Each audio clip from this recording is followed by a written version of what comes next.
வாக்கியமாக 2ஆம் ராஜாக்களின் புஸ்தகம் 7ஆம் அதிகாரம் 3, 4, 5 ஆகிய வசனங்கள். 2 ராஜாக்கள் 7ஆம் அதிகாரம் 3 முதல் 5 வரை உள்ள வசனங்கள். For our meditation today, let us turn to the second book of Chronicles, chapter 7, verses 3 to 5. నేడు మనకు ధ్యానార్థమై 2 రాజుల గ్రంథము 7వ అధ్యాయము 3వ వాక్యం నుండి 5వ వాక్యం వరకు. குஷ்டரோகிகளான 4 பேர் ஒலிமுக வாசலில் இருந்தார்கள். அவர்கள் ஒருவரை ஒருவர் நோக்கி, நாம் இங்கே இருந்து சாக வேண்டியது என்ன? பட்டணத்துக்குள் போவோம் என்றாலும் பட்டணத்தில் பஞ்சம் உண்டாயிருக்கிறதினால் அங்கே சாவோம். நாம் இங்கே இருந்தாலும் சாவோம். ஆகையால் இப்பொழுது சீரியருடைய இராணுவத்திற்குள் போவோம், வாருங்கள். அவர்கள் நம்மை உயிரோடே வைத்தால் பிழைக்கிறோம், நம்மை கொன்றால் சாகுறோம் என்று சொல்லி சீரியருடைய இராணுவத்திற்கு போக இருட்டோடே எழுந்திருந்து சீரியருடைய பாளையத்தின் முன்னணியில் வந்தார்கள். அங்கே ஒருவரும் இல்லை. There were 4 leprous men at the entering in of the gate, and they said one to another, "Why sit we here until we die? If we say we will enter into the city, then the famine is in the city and we shall die there. And if we sit still here, we die also. Now therefore come, and let us fall unto the host of the Syrians. If they save us alive, we shall live. And if they kill us, we shall but die." And they rose up in the twilight to go unto the camp of the Syrians. And when they were come to the uttermost part of the camp of Syria, behold, there was no man there. అప్పుడు పట్టణపు గుమ్మమేచ 4 కుష్ఠరోగులుండగా వారు ఒకరినొకరు చూచి, మనము చనిపో వరకు ఇచ్చట ఎందుకు కూర్చొని ఉండవలెను? పట్టణము లోపలికి పోదాము అనుకుంటుమా? పట్టణమందు క్షేమమందుందున అచ్చట చనిపోదుము. అచ్చట ఊరక కూర్చుండినను ఇచ్చటను చనిపోదుము. పదండి, సిరియానుల దండుపీటలోనికి పోదుము రండి.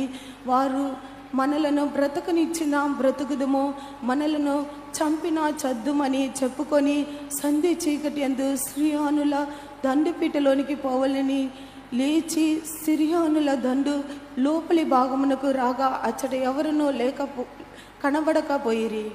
അന്ന് കുഷ്ഠരോഗികളായ 4 ആൾ പടിവാതിക്കൽ ഉണ്ടായിരുന്നു. അവർ തമ്മിൽ നാം ഇവിടെ കിടന്ന് മരിക്കുന്നത് എന്തിന്? പട്ടണത്തിൽ ചെല്ലുകയെന്ന് വന്നാൽ പട്ടണത്തിൽ ക്ഷാമമായിരിക്കൊണ്ട് നാം അവിടെ വെച്ച് മരിക്കും, ഇവിടെ പാർത്താലും മരിക്കും. അതുകൊണ്ട് വരിക, നമുക്ക് അരാമ്യ പാളയത്തിൽ പോകാം. അവർ നമ്മെ ജീവനോടെ വെച്ചാൽ നാം ജീവിച്ചിരിക്കും, അവർ നമ്മെ കൊന്നാൽ നാം മരിക്കുകയുള്ളൂ എന്ന് പറഞ്ഞു. അങ്ങനെ അവർ അരാം പാളയത്തിൽ പോകുവാൻ സന്ധ്യാസമയത്ത് പുറപ്പെട്ട് അരാം പാളയത്തിന്റെ അറ്റത്ത് വന്നപ്പോൾ അവിടെ ആരെയും കാണാനില്ല. இந்த தூதின் தலைப்பு சீரியரின் கூடாரங்கள்.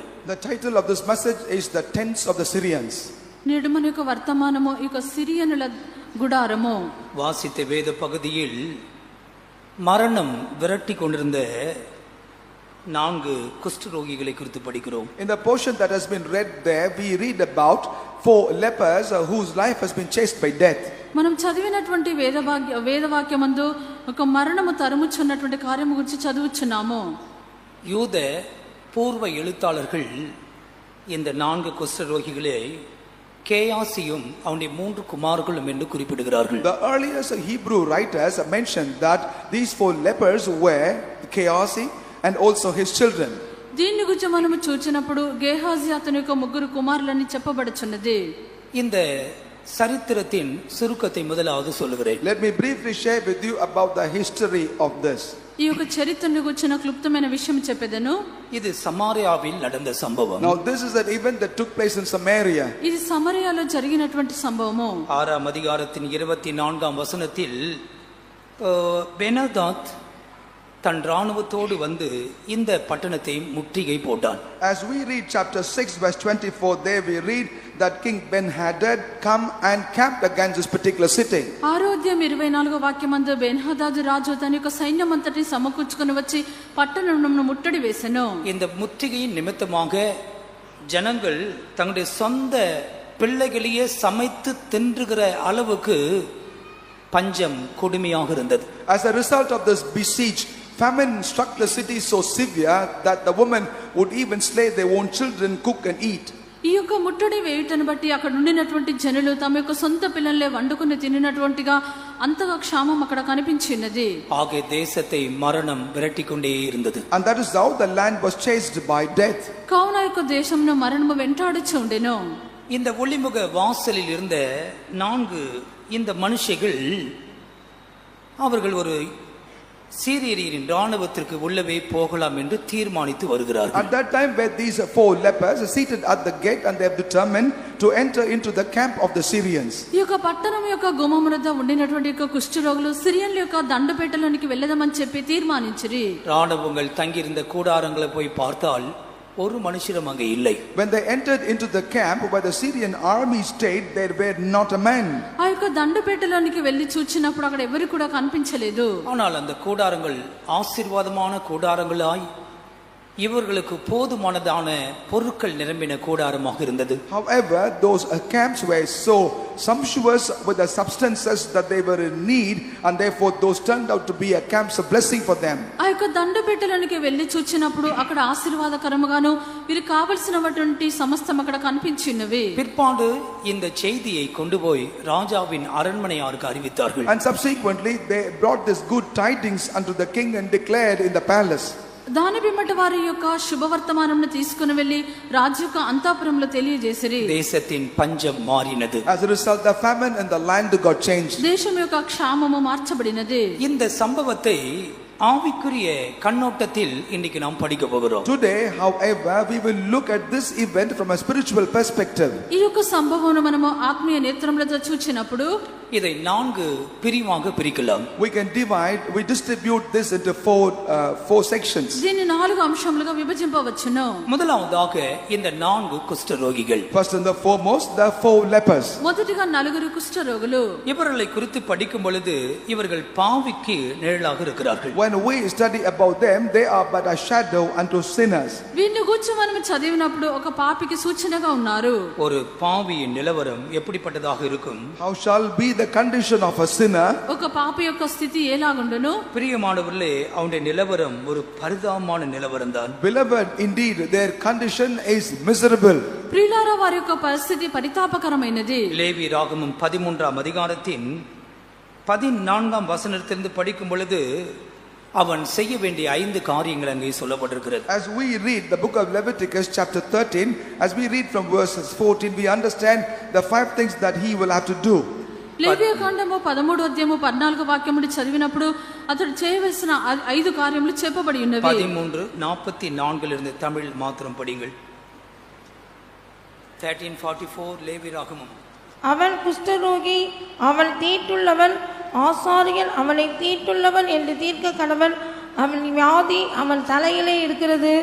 அந்த வியாதி உண்டாயிருக்கிற குஷ்டரோகி வஸ்திரம் கிழிந்தவனாயும் தன் தலையை மூடாதவனாயும் இருந்து அவன் தன் தாடியை மூடிக்கொண்டு தீட்டு தீட்டு என்று சத்தமிட வேண்டும். அந்த வியாதி அவனில் இருக்கும் நாள் வரைக்கும் தீட்டுள்ளவனாக எண்ணப்பட கடவன். அவன் தீட்டுள்ளவனே, ஆகையால் அவன் தனியே குடியிருக்க வேண்டும். அவன் குடியிருப்பு பாளையத்துக்கு புறம்பே இருக்க கடவுது. இது ஒரு பாவியின் நிலவரமாக இருக்கிறது. This is the condition of a sinner. 44వ వాక్యం నుండి ఇది ఒక పాపి యొక్క స్థితి ఉన్నది. இவனுடைய வியாதி இவன் தலையில் இருக்கிறது. Now his plague is upon his head. వాని యొక్క కుష్ఠము వాని తలలో ఉన్నది. ஒரு பாவி தன் பாவம் செய்வதற்கு முன்பாக அவன் சிந்தையிலேயே பாவியாக மாறி விடுகிறான். Before a sinner commits an act of sin, he had become a sinner in his head. ఒక పాపి అయినటువంటి వ్యక్తి తన పాపం చేయుటకు ముందుగా తన యొక్క మనసులోనే పాపిగా మారుచున్నాడు. எனவேதான் சிறு வயது முதற்கொண்டு அவருடைய நினைவுகளின் தோற்றங்கள் பொல்லாததாக இருக்கிறது என்று நாம் படிக்கிறோம். And that is the reason why we read from the small age the thoughts and the imagination of all the thoughts thereof were wicked. అందుచేతనే బాల్యం మొదలుకొని వారి యొక్క తలంపుల ఊహంతయు మిక్కిలి చెడ్డదని చెప్పి చూచున్నాము. இன்றைக்கும் ரட்சிப்பின் அனுபவத்தை பெறாமல் பாவ வாழ்க்கையில் வாழ்ந்து கொண்டிருக்கிறவர்களே கவனிங்கள். நீங்கள் எழுத்தின் பிரகாரமாக வியாதி இல்லாத இருந்தாலும் உங்களுடைய தலையிலே நீங்கள் வியாதி உள்ளவர்களாக இருக்கிறீர்கள்.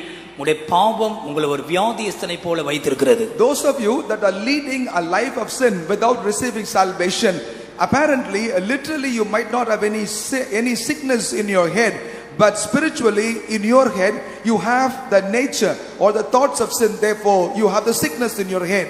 మీరు రక్షణ పొందకుండా ఇంకనూ పాపులుగానే జీవించుచు ఉండినప్పుడు ఎటువంటి వ్యాధి కనిపించకుండా ఉండవచ్చును. అయితే మీ యొక్క తలలోనే మీ యొక్క కుష్ఠము కలదు. இங்கே அவன் என்ன செய்ய வேண்டும்? What therefore he will have to do here? ఇక్కడ అతను ఏం చేయవలెను? இவன் தன்னுடைய வஸ்திரம் கிழிந்தவனாகவே இருக்க வேண்டும். First, his costume is his apparel should be torn. ఇతడు తన యొక్క వస్త్రములను చింపుకొనవలెను. வஸ்திரம் கிழிந்தவன் என்று சொல்லுகிறதின் அர்த்தம் என்ன? When it is said his clothes are rent, what does that mean? వస్త్రము చింపబట్టనగా అర్థం ఏమిటి? ஆண்டவர் மனுஷனை சிருஷ்டித்த நாளிலே அவனுக்கு விசேஷித்த அனுபவங்களை கொடுத்திருந்தார். On the day when God made man, unto him God gave also special experiences. దేవుడు మనుషుని సృష్టించినటువంటి దినమున అతనికి విశేషమైనటువంటి అనుభవములను ఇచ్చిరి. அதிலே ஒன்றுதான் தேவனுடைய மகிமை. One of that is the glory of God. దానిలో ఒకటే దైవికమైన మహిమ ఉన్నది. அதுதான் அவனுக்கு ஆண்டவர் உடுத்தியிருந்த வஸ்திரம். And that indeed is the cloth with which the Lord clothed them. అది దేవుడు వారికి ధరింపజేసిన వస్త్రమై ఉన్నది. அவன் பாவம் செய்து தேவ மகிமை அற்றவனாக மாறினான். But he had committed sin and became short of God's glory. అతడు పాపం చేసి దేవుని యొక్క మహిమను కోల్పోయినాడు. ஒரு பாவி எவ்வளவு விலையேறப்பட்ட நவ நாகரிக வஸ்திரங்களை அணிந்திருந்தாலும் வேதம் அவனை வஸ்திரம் கிழிந்தவனாக பார்க்கிறது. Though a sinner may use to clad himself a very expensive apparel of the world, but then the word of God looks at him, calls him as the one with clothes rent. ఒక పాపిగా ఉండినటువంటి వ్యక్తి ఎంతగా నగలు ధరించుకొని నాగరికమైన వస్త్రమును ధరించి ఉండినప్పటికీ వేద గ్రంథము అతని యొక్క వస్త్రములు చింపబడినట్లుగానే చూచున్నది. இன்னும் வெளியரங்கமாகவோ ரகசியமாகவோ குடித்து வெறித்து அசுத்தமாய் வாழ்ந்து ஒரு பாவி என்ற நிலவரத்தில் நீ வாழ்ந்து கொண்டிருந்து இன்றைக்கு வெளியேறப்பட்ட வஸ்திரத்தை உடுத்தி வந்திருக்கலாம். இந்த வேதாகமும் உன்னை பார்த்து சொல்லுகிறது, நீ வியாதி உள்ளவன், உன் வஸ்திரம் கிழிந்திருக்கிறது. Whether outwardly or in secrecy, you might be the person that consume alcohol and do lead a life of reviling and drunkenness. Apparently this morning externally you might come here with very costly expensive apparel, but then the Bible looks at you, calls you as a man with clothes rent. నీవింకను బహిరంగముగానో అంత రహస్యముగానో ఒక పాపిగానే జీవించుచు త్రాగుచును పాపము చేచు ఉండి కూడా పైకి మంచి వస్త్రములు ధరించుకొని ఉండినప్పటికీ నీ యొక్క వాక్యము నిన్ను ఒక పాపిగానే చెప్పుచున్నది. అది మహిమై ఇழந்த అనుభవத்தை காண்பிக்கிறது. And therefore that shows the experience of glory, a void of glory. ఇది మహిమను కోల్పోయినటువంటి అనుభవమై ఉన్నది. இரண்டாவதாக இவன் தன் தலையை மூடக்கூடாதாம், தலையை மூடாதவனாக இருக்க வேண்டும். And secondly, he is the one who must not cover his head. రెండవదిగా అతడు తన యొక్క తలను కప్పుకొనకూడదు. தலையை மூடுதல் என்று சொல்லுகிறது, தலைக்கு அவன் போட வேண்டியதான அணிகலன்கள் அவன் போடக்கூடாது. When it is says that he must not cover his head, that means he shall not put upon the decoration or the covering for his head. ఆ యొక్క తలను అతడు విరబోసుకొనవలెనని చెప్పినప్పుడు ఆ యొక్క తలను కప్పుకొనవలసినదాన్ని అతడు ఉపయోగించకూడదు. நீங்கள் பஞ்சாபுக்கு போனீங்கன்னா, If you go to Punjab, சிங்குகள் எல்லாரும் మీరు పంజాబ్కు వెళ్ళినట్లయితే அழகான டர்பன் கட்டியிருப்பார்கள், அழகா இருக்கும் பார்க்கிறது. they will put upon their head a beautiful turban. అక్కడ సిక్కులవన్నీ మనం చూచేదము వారి తలకు చక్కగా పాక కట్టుకొని ఉండెదరు. ஆவிக்குரிய வாழ்க்கையிலே இது எதை காண்பிக்கிறது? In the spiritual life, what does this show? ఆత్మీయ రీతిలో దేన్ని చూపుచున్నది? எபேசியர் 6:17 ரட்சண்யம் என்ற தலை சீராவை குறித்து படிக்கிறோம். In Ephesians chapter 6 verse 17 we read about the helmet of salvation. ఎఫెసీ 6:17 వాక్యమందు రక్షణను శిరస్త్రాణమును గురించి చదువుచున్నాము. முதலாம் தெசலோனிக்கர் 5:8 அங்கே ரட்சிப்பின் நம்பிக்கை என்னும் தலைசீரா, ரட்சிப்பின் நம்பிக்கை என்னும் தலைசீராவை குறித்து படிக்கிறோம். In 1 Thessalonians chapter 5 verse 8, there we read about the helmet, the hope of salvation. మొదటి తెస్సలోనిక 5:8 వాక్యమందు అక్కడ రక్షణ నిరీక్షణను శిరస్త్రాణమును గురించి చదువుచున్నాము. ஒரு பாவிக்கு நம்பிக்கை இல்லாமல் போய் விடுகிறது. A sinner does not have hope. ఒక పాపికి నిరీక్షణ ఉండదు. என்ன நம்பிக்கை? What is that hope? ఏ యొక్క నిరీక్షణ? உண்மையான தெய்வத்தை குறித்தோ பரலோகத்தை குறித்தோ அவன் நம்பிக்கையற்ற மனுஷனாக இருக்கிறான். He neither had the hope about the real God or about heaven. నిజమైన దేవుని గురించి పరలోకం గురించి నిరీక్షణ ఉండదు. அந்த தலைசீராவை அவன் தெரியாதவனாக இருக்கிறான். And that is how he is not the one that does not have the helmet. అతని యొక్క తలకు శిరస్త్రాణం లేనివాడుగా కనిపించున్నాడు. வச்சிருந்தாడు. தான் மரித்த பிற்பாடு தன்னுடைய ஆத்மா எங்கே போகும் என்ற நம்பிக்கை அவனுக்கு இல்லை. அவன் ஒரு நம்பிக்கையற்ற நிலவரத்திலே வாழ்ந்து கொண்டிருக்கிறான். After his death, he does not have a hope as to where does a soul reach. That's how he's leading a hopeless life. అతడు మరణించిన పిమ్మట తన యొక్క ప్రాణము ఎక్కడికి వెళ్ళిచున్నదనే నిరీక్షణ లేదు.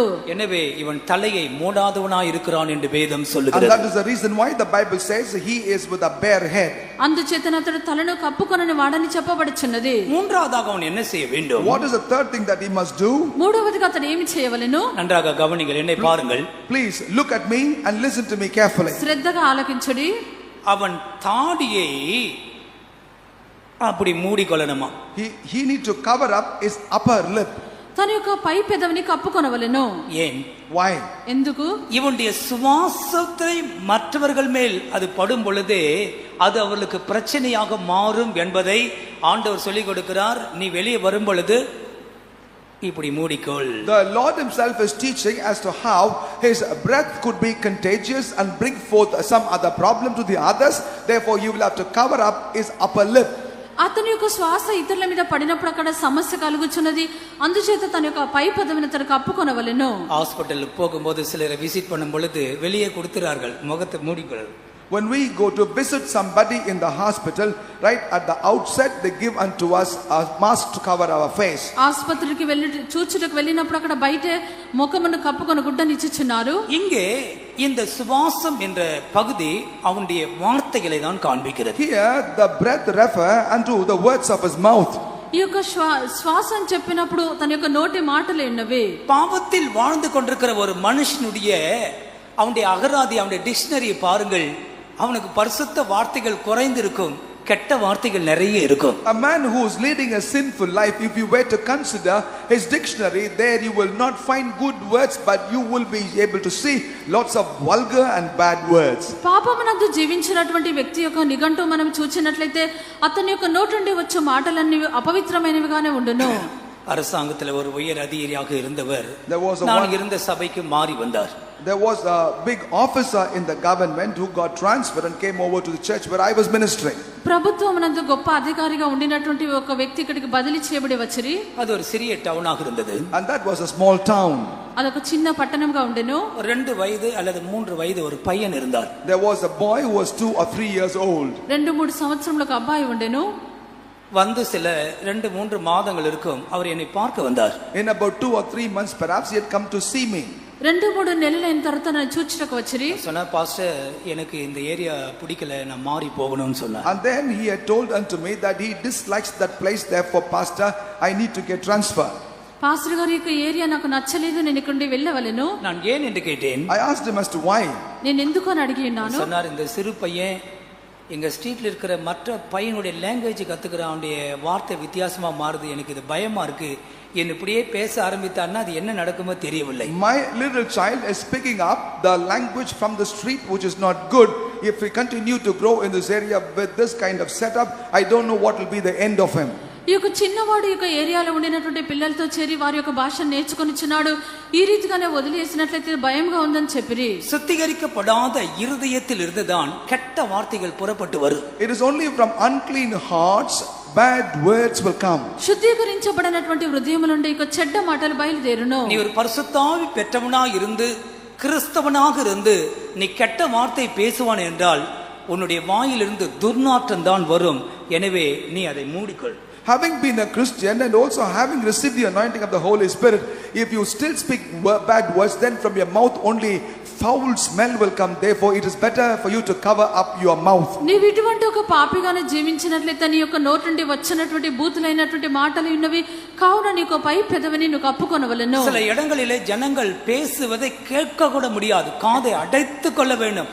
அவ்வளவு அருவருப்பான வார்த்தைகளை உபயோகப்படுத்துகிறார்கள். In some places when we pass by, we cannot listen even to the words that the people are speaking. They speak so vulgar, you then are forced to plug up your ears. కొన్ని స్థలములందు జనులు మాట్లాడుచున్నటువంటి మాటలను మనం వినలేము, చెవులు మూసుకొనవలెను, అంతగా వారు బూతులను మాట్లాడుచున్నారు. எனவேதான் வேதம் சொல்லுகிறது, கெட்ட வார்த்தை ஒன்றும் வாயிலிருந்து பிறக்க கூடாது, வாயிலே பிறக்கலாகாத தூஷணமான வார்த்தைகள் வரவே கூடாது. Therefore that's the reason why the Bible says may not evil word ever proceed out of your mouth. కావున మీ యొక్క నోటిలో బూతులు రాకూడదు, ఈ యొక్క చెడ్డ మాటలు పలకకూడదు. நான்காவதாக, Fourthly, నాలుగవదిగా இவன் ஒரு இடத்திலிருந்து இன்னொரு இடத்திற்கு போகும் பொழுது ஒரு வித சத்தம் போட்டுக்கொண்டே போக வேண்டும். when he go from one place to another, he will have to raise up his voice to say something. ఇతడు ఒక స్థలం నుండి మరొక స్థలమునకు వెళ్ళినప్పుడు అతడు బిగ్గరగా శబ్దం చేయించి వెళ్ళవలెను. அவன் என்ன சத்தமிட வேண்டும்? What must be that sound? అతడు ఏమని పలకవలెను? அப்படி மூடிக்கிட்டே, வாயை மூடிக்கிட்டே தீட்டுன்னு சத்தம் போட்டே போணுமா? He will have to close up his upper lip.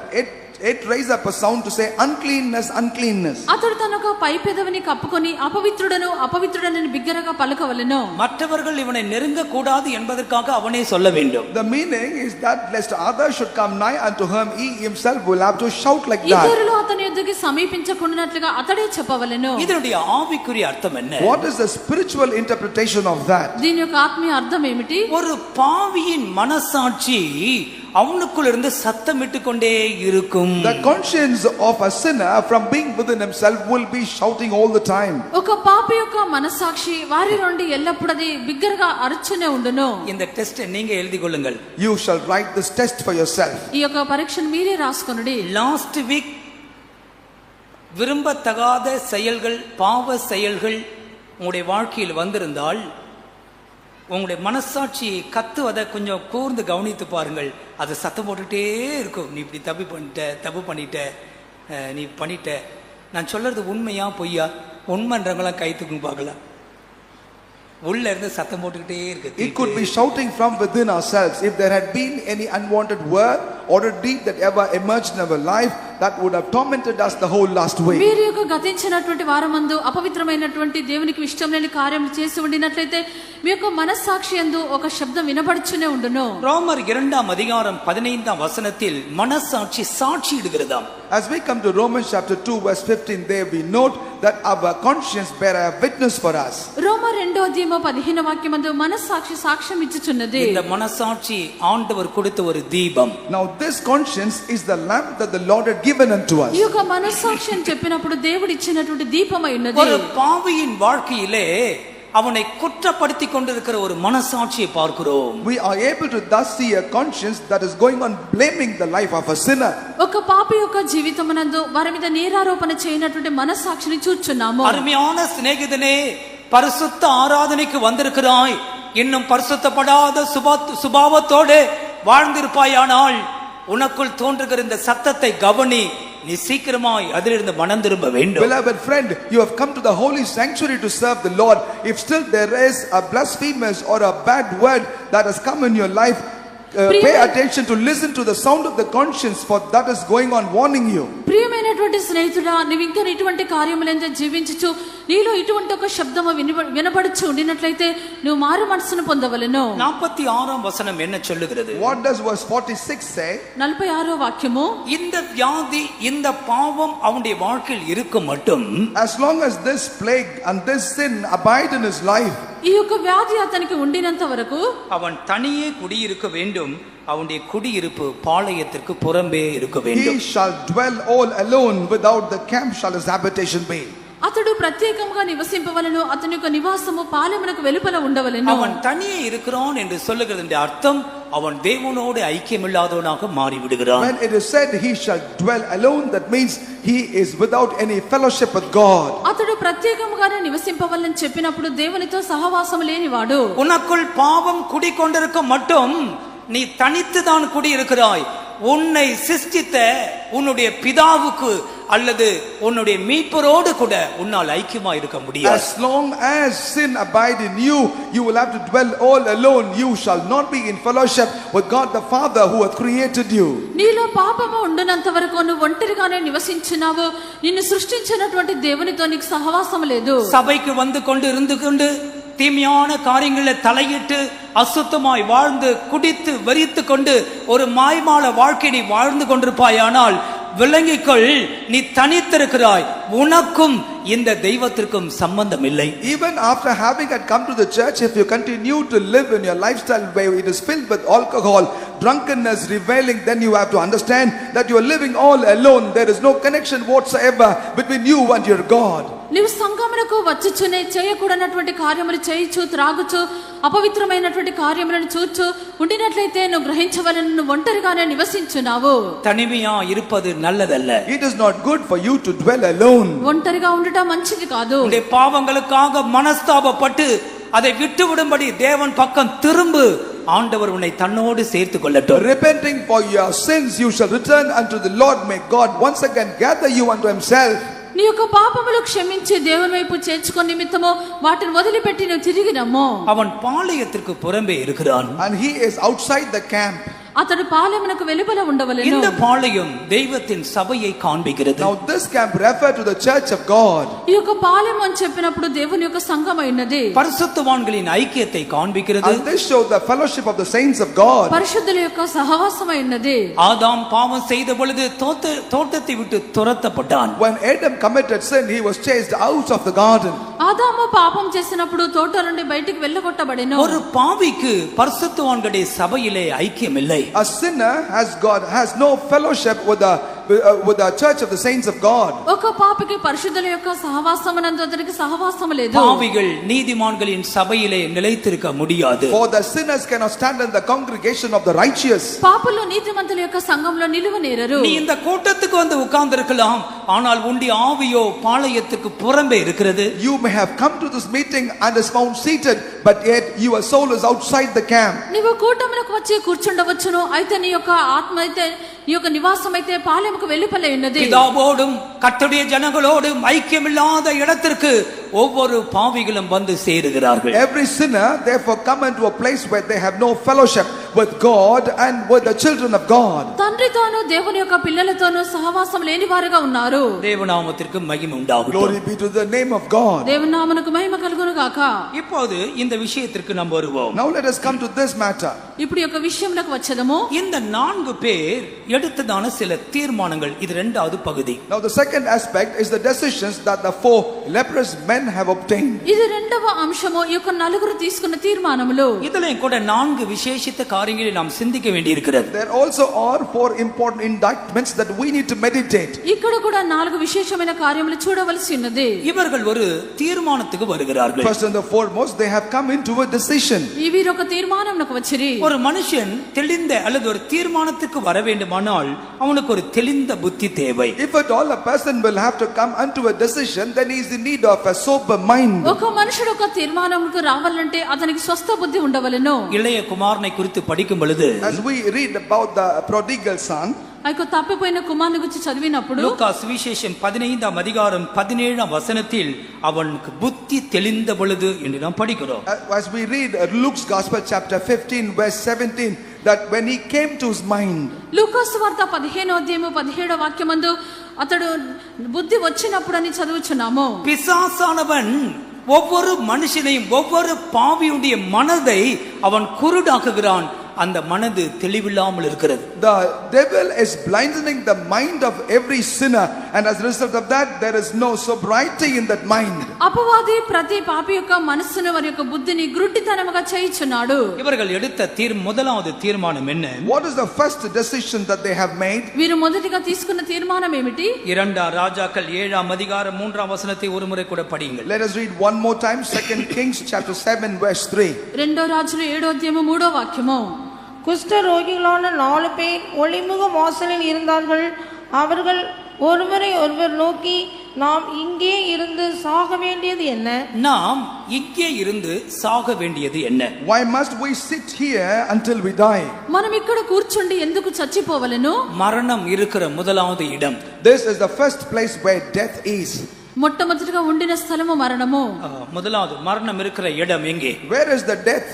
ఈ యొక్క మరణం ఉండినది ఎక్కడ? இங்கே ஒளிமுக வாசல் என்று படிக்கிறோம். Here we read about the gate. పట్టణపు గుమ్మమునొద్దని చదువుచున్నాము. எத்தனையோ மனுஷர்கள் இந்த வாசலில் இந்த கேட்ல தான் வாழ்ந்து கொண்டிருக்கிறார்கள். There are countless people that continue to live at the gate. ఎంతో మంది వ్యక్తులు యొక్క గుమ్మమునొద్దని నివసించున్నారు. இங்கே சொல்லப்பட்டதான வாசல் எதை காண்பிக்கிறது? What is the gate meant here refer to ఇక్కడ us? చెప్పబడిన యొక్క గుమ్మం ఏమై ఉన్నది? இவர்கள் உள்ள போகவும் இல்லை, வெளியே வரவும் இல்லை. They neither stepped in nor walked out.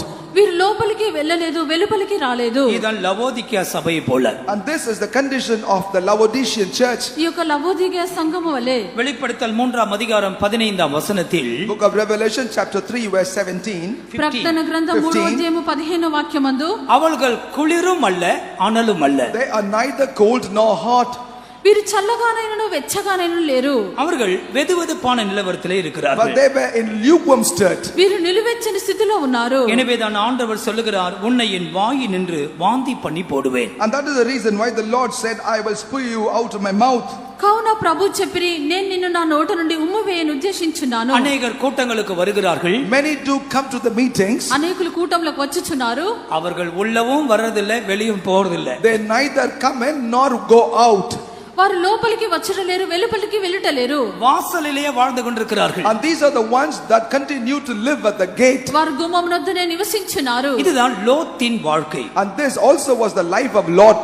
ఇదే లోతు యొక్క జీవితము. ஆதியாகமம் 19ஆம் அதிகாரம் 1ஆம் வசனத்தில் As we come to book of Genesis chapter 19, the very first verse. ఆదికాండము 19వ అధ్యాయం మొదటి వాక్యము. லோத்து எங்கே வாழ்ந்திருந்தான்? Where was Lot? ఈ యొక్క లోతు ఎక్కడ ఉండెను? அவன் சோதோமின் வாசலிலே உட்கார்ந்திருந்தான். He was seated at the gate of Sodom.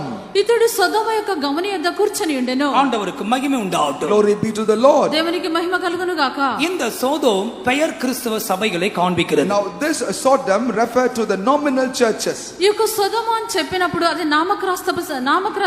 నామకార్థపు సంఘములై ఉన్నవి. இந்த சோதோமின் விசேஷம் என்ன? What is the speciality of the Sodom? ఈ యొక్క సొదొమ యొక్క విశేషం ఏమిటి? ஆதியாகமம் 13:10 படிக்கும் பொழுது As we read Genesis chapter 13 verse 10, ఆదికాండము 13వ అధ్యాయము 10వ వాక్యమందు அது கர்த்தரின் தோட்டம் போல் இருந்தது. and that was like the garden of God. అది యెహోవా యొక్క తోట వలె ఉండెను. இரண்டாவது அது எகிப்து தேசத்தை போல் இருந்தது. Secondly, that was like the land of Egypt. రెండవదిగా ఐగుప్తు దేశం వలె ఉండెను. 13:10 நீங்களே வாசித்துக் கொள்ளுங்கள். Read for yourself in chapter 13 verse 10. 13వ అధ్యాయం 10వ వాక్యములో మీరే చదువుకొనుడి. கர்த்தரின் தோட்டம் என்று சொல்லுகிறது ஏதேனை காண்பிக்கிறது. Now when it is said of garden of the Lord, that referred to garden of Eden. యెహోవా తోట అని చెప్పినప్పుడు అది ఏదైనా ఉన్నది. ஆவிக்குரிய அனுபவங்களை காண்பிக்கிறது. And therefore that speaks about spiritual experiences. ఆత్మీయ అనుభవములై ఉన్నవి. எகிப்து என்று சொல்லுகிறது உலகத்தை காண்பிக்கிறது. But Egypt refer to the world. ఐగుప్తు అని చెప్పినప్పుడు లోకమై ఉన్నది. நல்லா கவனிக்கிறங்க, ஒரு அல்லேலூயா போடுங்கள். Hallelujah. சிலருக்கு இதுபோல் உள்ள சபைதான் விருப்பம். Some only like churches that are of this kind. కొందరు ఇటువంటి సంఘమునే కోరుచున్నారు. அவர்கள் போகிற சபை அது கர்த்தருடைய தோட்டம் போல் இருக்க வேண்டும், ஆனால் அது இன்னொரு பக்கம் எகிப்து போலவும் இருக்க The வேண்டும். church that they attend will have to be on one aspect will have to be like the garden of the Lord, while on the other that will have to be like the land of Egypt. వారు వెళ్ళినటువంటి ఒక సంఘము యెహోవా తోట వలె ఉండెను, మరొక ప్రక్కన ఐగుప్తు వలె ఉండవలెను. இவர்கள் சோதோமின் வாசலிலே உட்கார்ந்திருக்கிறார்கள். And these are the ones that are seated at the gate of Sodom. ఇతడైతే సొదొమ యొక్క గవని యొద్ద కూర్చొని ఉన్నాడు. வாழ்க்கையில் அனலும் இல்லை, வாழ்க்கையிலே குளிரும் இல்லை. In their life there is neither hotness or cold. జీవితమునందు వెచ్చగానైనా లేరు, చల్లగానైనా లేరు. இந்த ஒளிமுக வாசலிலே நீ தொடர்ந்து வாழ்ந்திருந்தால் ஒரு நாள் உன்னுடைய ஆவிக்குரிய வாழ்க்கையிலே ஒரு மரணம் சம்பவிக்கும். If you continue to abide at the gate for a very long time, surely there shall come a day in which there will be death in you. నీవు కొనసాగించి ఈ గుమ్మమునొద్దనే కూర్చొని ఉండినట్లయితే ఒక దినమున నిశ్చయముగా మరణం సంభవించును. உலகத்தின் ஆடம்பரங்களும் உலகத்தின் வேஷங்களும் உனக்கு முக்கியம் என்றால் நீ அதற்குள்ளே போய்விடு. கர்த்தர் உனக்கு அனுமதி கொடுக்கிறார், போ. If the luxuries and the fashions of the world are so important, even now the Lord is giving you the permission, you better enter freely into it. లోక ఆడంబరములు, లోక సంతోషములు నీకు అవే ఇష్టముగా ఉండినట్లయితే నీవు వాటిలోనికి వెళ్ళుము, దేవుడు నీకు అనుమతించున్నారు. இல்லை என்றால் உலகத்தின் வேஷத்திற்கு ஒரு முற்றுப்புள்ளி வைத்துவிட்டு காலம் கடைசியா இருக்கிறது, கர்த்தருடைய ஜனங்களோடு துன்பத்தை அனுபவிக்க முன் வருவாயானால் கர்த்தர் திறந்த வாசலை உனக்கு வைத்திருக்கிறார். Or else, since the day is short, you shall come forward to suffer with the people of God. If that is so, then the Lord before you is keeping a wide open door. లేనట్లయితే ఈ యొక్క లోకపు నటన వదిలిపెట్టి దేవుని యొక్క కాలము సంకుచితమైనది, దేవుని యొక్క ప్రజలతో శ్రమ అనుభవించడానికి వచ్చినట్లయితే దేవుడి ద్వారమును తెరిచి ఉంచినారు. இந்த கூட்டத்தில் ஒரு சரியான முடிவோடு கூட நீ போ. Therefore, from this meeting with the right decision you shall go. ఈ యొక్క కూటమునందు ఒక సరైన ముగింపుతో వెళ్ళుము. இந்த வாசலில் இருந்தால் ஒரு நாள் செத்து போவோம். If we continue to abide at this gate, one day we shall be struck dead. ఈ యొక్క గుమ్మమున వద్ద ఉండినట్లయితే ఒక దినమున చనిపోవుదువు. இவர்கள் எடுத்த இரண்டாம் தீர்மானம் என்ன? What was the second decision that they took? వీరు తీసుకున్న రెండవ తీర్మానం ఏమిటి? 7 அதிகாரத்தின் 4 வசனம். Chapter 7 verse 4. 7వ అధ్యాయము 4వ వాక్యము. பட்டணத்திற்குள் போவோம் என்றாலும் பட்டணத்தில் பஞ்சம் உண்டாயிருக்கிறதினால் அங்கே சாவோம், நாம் கர்த்தருக்கு இங்கே. ஸ்தோத்திரம். Praise the Lord. ప్రభువుకు స్తోత్రము. இரண்டாவது எடுக்கிற தீர்மானம் என்ன? What was the second decision they took? రెండవదిగా వీరు తీసుకున్న తీర్మానం ఏమిటి? வாசல்ல கேட்ல வந்தாச்சு. They have come up unto the gate. ఆ యొక్క గుమ్మము ఎద్దకు వచ్చిరి. மறுபடியும் இந்த சமாரியா பட்டணத்துக்கு போகணுமா? Should we once again enter into the city of Samaria? మరలా యొక్క సమరియా పట్టణంకు వెళ్ళవలెనా? பட்டணத்தை உற்று நோக்கி பார்க்கிறார்கள். They intently looked at the city. ఆ యొక్క పట్టణం తేరి చూచున్నారు. அங்க இருக்கிற அம்மாமார் சண்டை போடுறாங்க. தாய்மாருடைய சண்டை என்ன?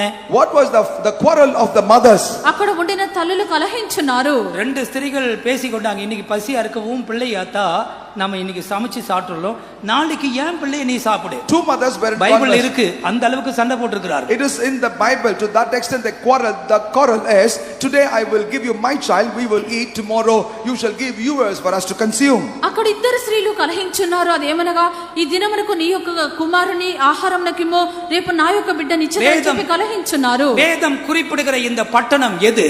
What is that city the Bible here calls to reference? వాక్యము చెప్పినటువంటి ఒక పట్టణం ఏదై ఉన్నది? அதுதான் இந்த பாழ் உலகம். பிரியமானவர்களே, Beloved, that is nothing but this wicked world. అది యొక్క పాప లోకమై ఉన్నది. இந்த உலகமானது பிசாசின் கையிலே கொடுக்கப்பட்டிருக்கிறது. And this world has already been given into the hand of the devil. ఈ యొక్క లోకం అన్నది సాతాను యొక్క చేతిలో ఇవ్వబడి ఉన్నది. இந்த பட்டணம் ராணுவத்தால் பிசாசால் முற்றுகை போடப்பட்டிருக்கிறது. And this city has been besieged by the devil and his army. ఈ యొక్క పట్టణము అపవాది యొక్క సైన్యం చేత ముట్టడి இந்த వేయబడి ఉన్నది. உலகத்தில் நடக்கிற காரியங்களை பாருங்களே. Consider the things that are happening in this world. లోకములో జరుగు కార్యములను చూడుడి. தந்த சொந்த பிள்ளைகளையே அழிக்கிற அளவுக்கு பெற்றோர்கள் வந்து விட்டார்கள். And the parents have come to a place where they would even destroy their own children. తన యొక్క సొంత పిల్లల్ని నశింపజేయనటువంటి స్థితికి తల్లిదండ్రులు వచ్చి ఉన్నారు. அந்தகாரத்தில் லோகாதிபதி இந்த உலகத்தை முற்றுகை போட்டிருக்கிறான். To that extent the prince of this world has besieged this world. ఈ యొక్క అంధకారపు లోకాధికారి యొక్క లోకమునకు ముట్టడి వేసినాడు. தேசத்திலே பெரிய பஞ்சம்.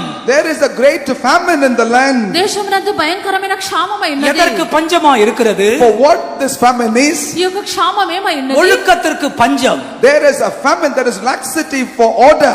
అక్కడ క్రమము లేనటువంటి క్షామమై ఉన్నది. தெய்வீக அன்புக்கு பஞ்சம். And there is laxity in terms of the divine love. దైవిక ప్రేమకు క్షామమై ఉన్నది. சமாதானத்தின் பஞ்சம். There is a want for peace. సమాధానమునకు క్షామము. பரிசுத்தத்திற்கு பஞ்சம். There is a shortage for holiness. పరిశుద్ధతకు కరువై ఉన్నది. நீதிக்கு பஞ்சம். There is a want for righteousness. నీతికి క్షామమై ఉన్నది. தேசமானது பஞ்சத்தால் வாடிக்கொண்டிருக்கிறது. And that is how the land right now is a languishing in famine.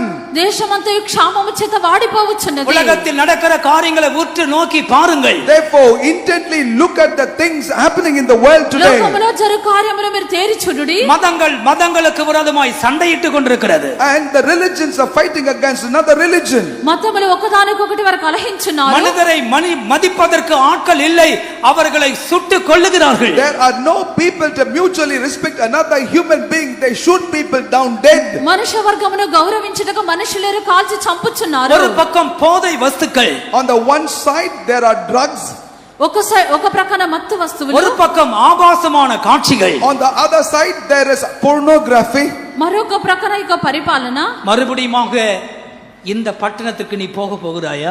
Would you enter into the city one more time? మరొక ప్రక్కన ఇక పట్టణంలోకి వెళ్ళేదవా? போவாய் என்றால் நீ செத்து போவாய். If you enter therein you shall die. నీవు అక్కడికి వెళ్ళినట్లయితే చనిపోవుదువు. கர்த்தருக்கு மகிமை உண்டாகட்டும். Glory be to the Lord. దేవునికి మహిమ కలుగును గాక. உலகத்தையும் உலகத்தில் உள்ளவைகளையும் அன்பு கூறாதிருங்கள். Do not love the world and the things of the world. లోకమునైనను లోకములో ఉన్న వాటిని ప్రేమించకుడి. ஒருவன் அல்லது ஒருத்தி உலகத்தில் அன்பு கூர்ந்தால் உலகத்தின் ஆசா பாசங்களுக்கு அன்பு கூர்ந்தால் அவனுக்குள் அவளுக்குள் பிதாவின் அன்பு இல்லை. If any man or any woman loves the world, in that man or in that woman there is not the love of the Father. ఒక స్త్రీ లేక ఒక పురుషుడు యొక్క లోకమును ప్రేమించినట్లయితే లేక లోకం యొక్క ప్రేమానురాగమును కోరినట్లయితే వాళ్ళ తండ్రి యొక్క ప్రేమ లేదు. இன்றைக்கு கர்த்தருடைய ஆவியானவர் உன்னோடு பேசுகிறார், நீ செவியை திறந்து கேள். Today the Spirit of God himself is speaking with you. You shall open up your ears to listen to it. నేడు దేవుని యొక్క ఆత్మ నీతో మాట్లాడుచున్నారు, నీవు చెవి యొగ్గుము.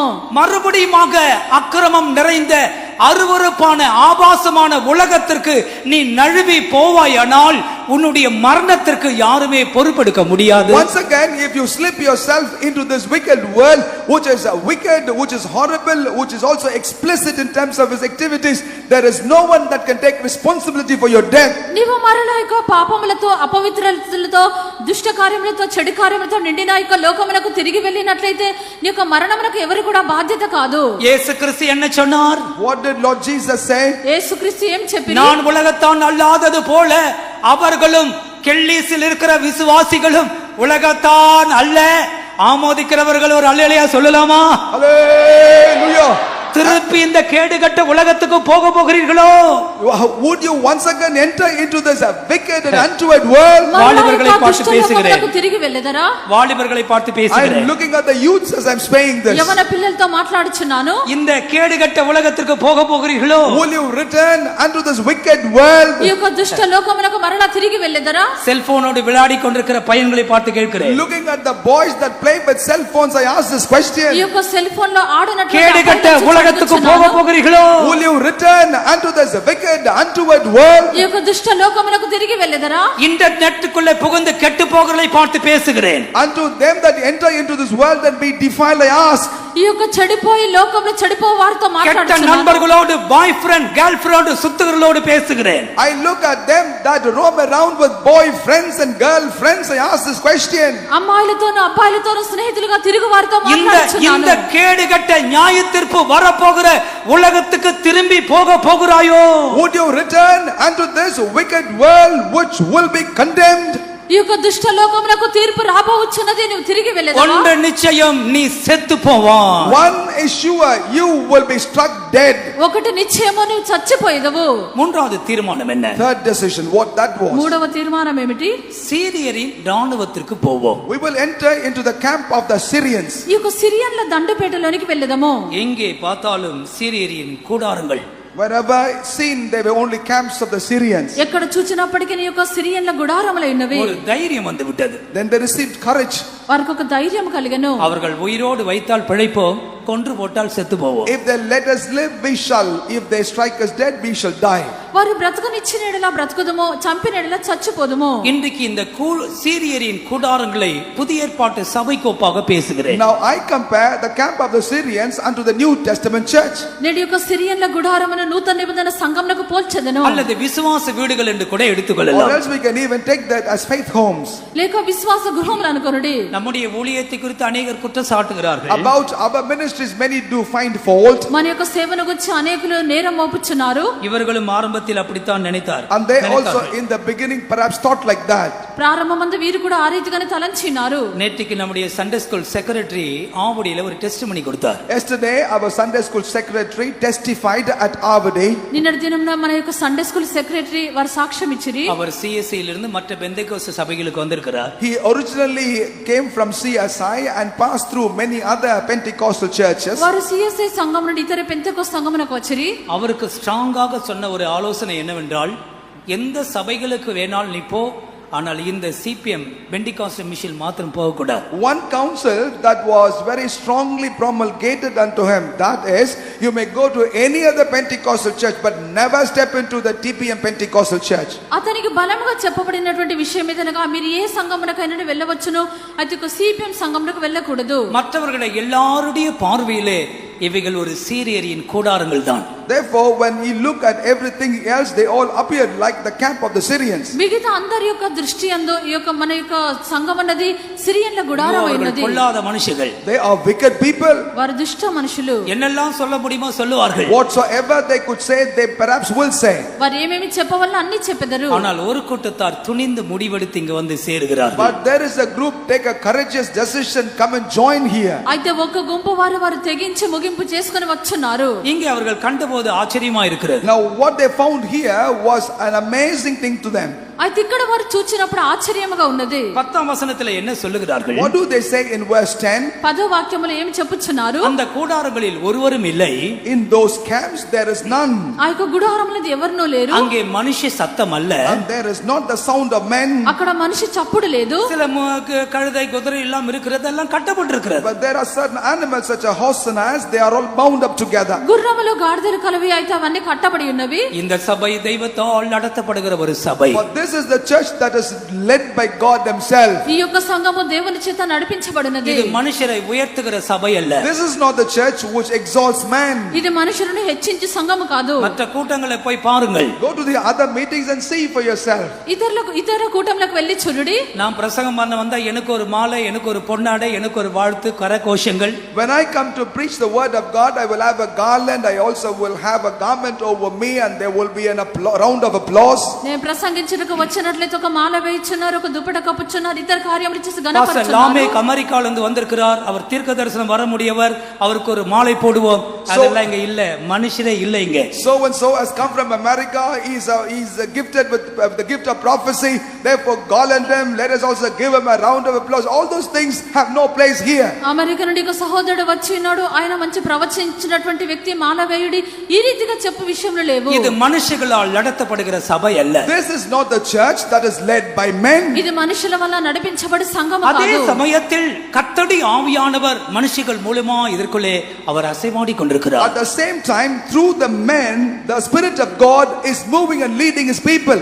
ఆ యొక్క సమయమందే దేవుని యొక్క ఆత్మ మనుషుల ద్వారా క్రియ చేయుచున్నారు. கர்த்தருக்கு மகிமை உண்டாகட்டும். Glory be to the Lord. దేవునికి మహిమ కలుగును గాక. புதிய ஏற்பாட்டு சபையை குறித்து நமக்கு ஒரு அறிவு தேவை. About the New Testament church, we need to have an understanding. నూతన నిబంధన సంఘమును గురించి మనకు ఒక తెలివి అవసరమైనది. அதை நடத்தும்படி தேவன் அபிஷேகம் பண்ணப்பட்ட மனுஷங்களை கொடுக்கிறார். In order to conduct that, God grants anointed people of God. ఆ యొక్క సంఘమును నడిపించుటకు దేవుడు అభిషేకింపబడిన వ్యక్తులను ఇచ్చుచున్నారు. அங்கே ఎలక్షన్కి இடமே இல்லை. There is no place for election. అక్కడ ఎంపిక చేసుకుంటకు ఎటువంటి அங்கே பிசினஸ் சென்டருக்கு இடம் இல்லை. There is no place for business. అక్కడ వ్యాపారం చేయడానికి స్థలం లేదు. அங்க ரெவரண்டோ மோஸ்ட் ரெவரண்டோ அங்க இல்லை. There is neither reverend or the most reverend. అక్కడ పేరుగాంచినటువంటి ఏదీ లేదు. மனுஷர்கள் அங்கே இல்லை. There are no men. అక్కడ మనుషులు లేరు. மனுஷீகம் அங்கே இல்லை. There is no humanness. అక్కడ మనుషీకం లేదు. கர்த்தருடைய சபையை கர்த்தர் நடத்தட்டும். May God lead his church. దేవుని యొక్క సంఘమును దేవుడు నడిపించుదురు. தேவனுடைய வீட்டிலே அதிகாரியாக இயேசு உயர்த்தப்பட்டிருப்பாராக. May Lord Jesus the Lord Hallelujah. be exalted as the man, a person of authority in the church of దేవుని వీధిలో God. దేవుడే అధికారిగా హెచ్చింపబడెదరు. இந்த சபை கிறிஸ்து இயேசுவின் மேல் கட்டப்பட்ட ஒரு சபை. This is the church that is built upon Christ Jesus. ఈ యొక్క సంఘము క్రీస్తు యేసు మీద కట్టబడుచున్నది. இதற்கு மூளை கல்லாய் மாறும்படி கல்வாரி மரணத்திலே அவர் கடந்து போனார். In order to become a chief cornerstone, he has passed through the death on Calvary. దీనికి మూలరాయిగా మార్చబడ నిమిత్తము కల్వారి శ్రమలో ఆయన వెళ్ళి இது ఉన్నారు. இயேசு கிறிஸ்துவின் சுய ரத்தத்தால் சம்பாதிக்கப்பட்ட சபை.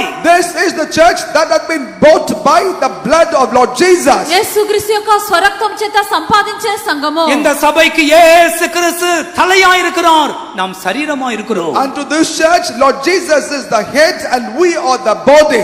ఈ యొక్క సంఘమునకు యేసుక్రీస్తు శిరస్సు ఉన్నారు, మనం శరీరమై எனவே ఉన్నాము. சந்தோஷத்தோடு இந்த கூடாரத்துக்கு உள்ளே வாருங்கள். And that is the reason why gladly shalt thou enter into this camp. కావున సంతోషంతో ఈ యొక్క గుడారములోనికి இந்த వచ్చాము. அப்போஸ்தல ஐக்கியத்தோடு உங்களை ஐக்கியப்படுத்திக் கொள்ளுங்கள். And come into fellowship with the apostolic fellowship. ఈ యొక్క అపోస్తలుల యొక్క సహవాసముతో మీరు సహవాసము కలిగి ఉండుడి. ஆண்டவருக்கு மகிமை உண்டாகும். Glory be to the Lord. దేవునికి మహిమ కలుగును గాక. இவர்கள் வரும் பொழுது சிந்திக்க வேண்டிய ஒரு விஷயம் இருக்கிறது. There, however, is a matter for them to ponder before they enter. వీరు వచ్చినప్పుడు వీరు తలంచవలసిన ఒక విషయం కలదు. 5ஆம் வசனத்திலே அவர்கள் இருட்டோடு வந்தார்களாம். In verse 5, they've come very early.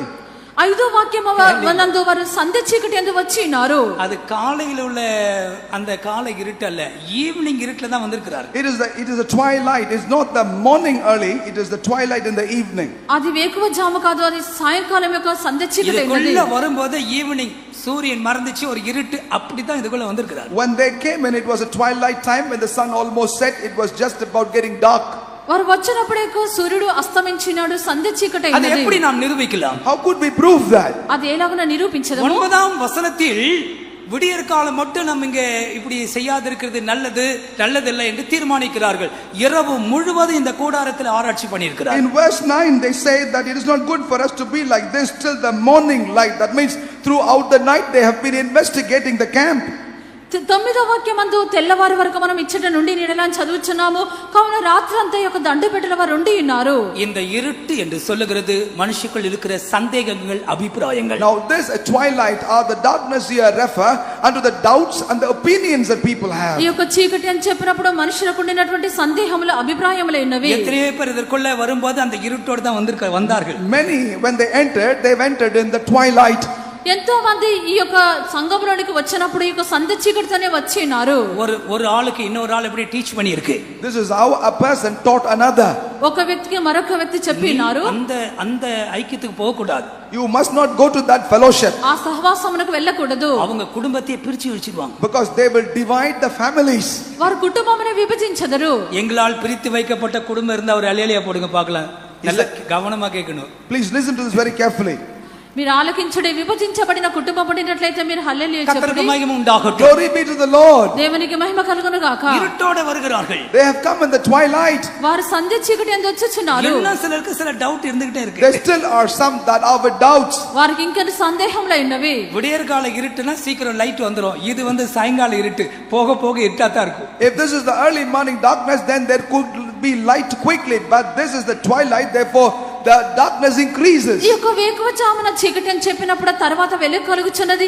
సంధ్య చీకటి అని చెప్పినప్పుడు వెళ్ళుచుండగా అధికమైన చీకటి ఉన్నది. இந்த இருட்டுகள் களையட்டும். May this darkness be dispelled. ఈ యొక్క చీకట్లు తొలగిపోవలెను. సందేహங்கள், అభిప్రాయங்கள் మారட்டும். May doubts and opinions be changed. సందేహములు, అభిప్రాయములు మార్చబడవలెను. இதிலே மூன்றாவது கவனிக்க வேண்டிய விஷயம், The third thing that we need to pay attention to, మూడవదిగా చూడవలసిన విషయము, இந்த கூடாரத்தின் தன்மைகள், the character of this camp. ఈ యొక్క దండుపేట యొక్క విషయములు. 8ஆம் வசனத்தை படியுங்கள். Let us read verse 8. 8వ వాక్యము.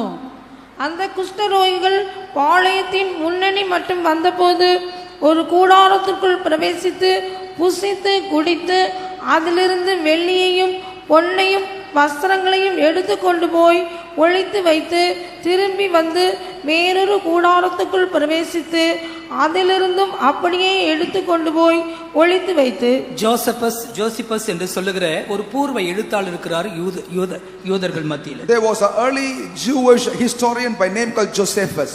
ఈ యొక్క చెప్పినటువంటి పురాణ కాలమునందు వీరు కనిపించినారు. கிறிஸ்தவ சரித்திரத்திற்கு ஆதாரங்களை கொடுக்கிறதான ஒரு நல்ல எழுத்தாளர் அவர். And he was a wonderful historian who has provided substantial evidences for the history of Christianity. ఈ యొక్క క్రైస్తవ చరిత్రకు ఆధారం ఇచ్చినటువంటి వారు. அவர் எழுதுகிறார், 4 முறை இவங்க செய்தாங்களா அப்படி அள்ளிக்கிட்டு கொண்டு போய் எங்கேயா ஒளிச்சு வைக்கிறது, திருப்பி வர்றது, திங்ஸை கொண்டு ஒளிச்சு வைக்கிறது. 4வது முறை செய்த போது ஒரு தெளிவு உண்டாயிருச்சு. He writes about 4 times they have done like this. They would come, gather all the substance, go elsewhere, bury.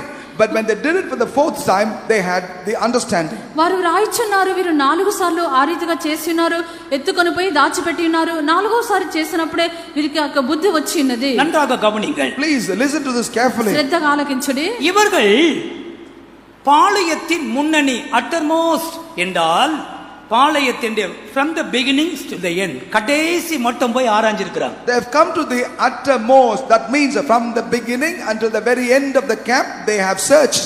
ఈ యొక్క దండపేట యొక్క ప్రారంభం నుండి అంతం వరకు వీరు పరిశీలించున్నారు. எல்லா கூடாரங்களும் போய் பார்த்துட்டே போகுற என்னதான் இருக்கு பாப்போம். And they have seen every single camp to know as to what is laid in the camp. ప్రతి గుడారం నందు ఏమి ఉన్నదని చెప్పి వెళ్ళి చూచున్నారు. சிலருக்கு டவுட் ஏற்பட்டு ஒரே வீட்டில் ஆண்களும் பெண்களும் இந்த ஃபெய்த்தம்ல தங்கி இருக்கிறார்களே, இது எப்படி சொல்லி உட்கார்ந்து இங்க மறைமுகமாக உட்கார்ந்து ஆராய்ச்சி செய்தவர்களும் இருக்கத்தான் செய்கிறார்கள். There are possibly some here that suspected as to how shall it be possible for both men and women together in one habitation, and they've been searching for a long time together. ఇక్కడ ఒక ఇంటినందు వీరు పురుషులుగాను స్త్రీలుగాను ఒకరిగా జీవించున్నారు. ఇది ఏ రీతిగా అని చెప్పి పరిశీలించినటువంటి వారు colour. உலகத்தில் இது ஒரு கேள்வியாக இருக்கிறது. It is a question to the world. ఈ యొక్క ప్రపంచమనే కదా ఒక ప్రశ్నగా ఉన్నది. இத்தனை ஆண்களும் பெண்களும் எப்படி ஒரே வீட்டில் இருக்கிறீர்கள்? How is it possible for so many women and so many men to be together under one roof? ఇంతమంది స్త్రీలు పురుషులు ఒకే ఇంటిలో ఎలాగున్నారు? சில கேட்கிறார்கள், வேதத்தில் அதுக்கு ஆதாரம் இருக்கிறதா? There are some even ask a question as to whether at all there is an evidence for that in the Bible. కొందరు అడుగుచున్నారు, వాక్యమందు దానికి ఆధారం కలదా? ஒரு సీనియర్ పాస్టర్‌த்தில் இந்த கேள்வி எழுப்பப்பட்டது. A question such as this was raised at a very senior pastor. ఒక పెద్దవాడైనటువంటి ఒక pastor యొక్క ఈ ప్రశ్న వేయబడెను. మన విశ్వాస వీடுகளிலே ஆண்களும் பெண்களும் ஒரே வீட்டில் எப்படி இருக்கிறீர்கள்? How shall it be possible for in your faith home for men and women to be together? మీ యొక్క విశ్వాస గృహంనందు స్త్రీలు పురుషులు ఒకటిగా ఎలాగున్నారు? ఆండవరిడத்தில் அவர் Kadiri అழுదారాம். And then he wept bitterly with the Lord. దేవుని యొద్ద అతడు ఏడ్చినారు. இந்த கேள்விக்கு நான் என்ன பதில் சொல்ல? What answer should I give for this question? ఈ యొక్క ప్రశ్నకు ఏమి జవాబు ఇవ్వవలెను? ஆண்டவர் வசனத்தை கொடுத்தாராம், இதோ சகோதரர்கள் ஒருமித்து வாசம் பண்ணுவது எத்தனை நன்மையும். சகோதரர்கள் பிரதர்னு சொல்லும் பொழுது it's not only brother, both sister and brothers. ஆகவே பிரதரன் என்று சொல்லும்போது சகோதரன் மட்டுமல்ல, அது சகோதர சகோதரிகளாய் இருக்கிறார்கள். ఈ యొక్క సహోదరులు ఐక్యత కలిగి నివసించుట ఎంత మేలు ఎంత మనోహరం అని చెప్పబడినది.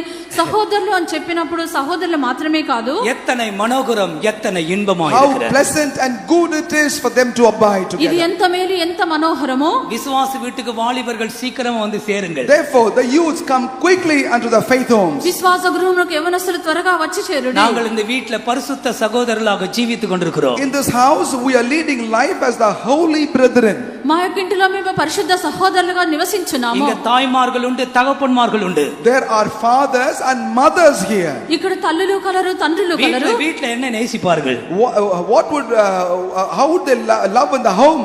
ఇంటిలో ఎలాగున அது ప్రేమించగలరు? ஒரு மாயான அன்பு. And that is a love of vanity. అదొక వ్యర్థమైన ప్రేమ. தேவனுடைய வீடு மகிமையானது. But the house of God is all glorious. దేవుని యొక్క ఇల్లు మహిమ గలది. இங்க ஒரு வயசான அம்மா சேர்ல உட்கார்ந்திருக்காங்க. There is a senior mother seated on the chair behind. ఒక వయసైన తల్లికి కుర్చీలో కూర్చొని ఉన్నారు. நான் பயப்படுற ஒரே ஆள் அவங்களுக்கு தான். There is only one unto whom I fear, and that is this mother. నేను భయపడినది ఆమెకు మాత్రమే. 3 வேளை போன் வந்துரும், நான் சாப்பிட்டேனா இல்லையான்னு கேக்குறது. As to whether at all I ate, I'll get call from her 3 times. నేను ఆహారం భుజించినానా లేదని చెప్పి 3 సార్లు சீக்கிரமா ఫోన్ వచ్చును. యంగ్స్టర్స్ எல்லாம் சீக்கிரமா வாங்க. Therefore youths come hastily and quickly. యవనస్తులారా త్వరగా రండి. தேவனுடைய வீட்டுக்கு வாருங்கள். Come to the house of God. దేవుని యొక్క ఇంటికి రండి. சகோதரர்கள் ஒருமித்து வாசம் பண்ணுகிற சீயோனின் அனுபவம். That is the experience of Zion where the brethren abide together. సహోదరులు ఐక్యత కలిగి నివసించుట సియోను యొక్క అనుభవము. uttermost from முதலாவது இருந்து பார்த்து போய் கடைசி வரைக்கும் போய் பார்க்கிறார்கள்.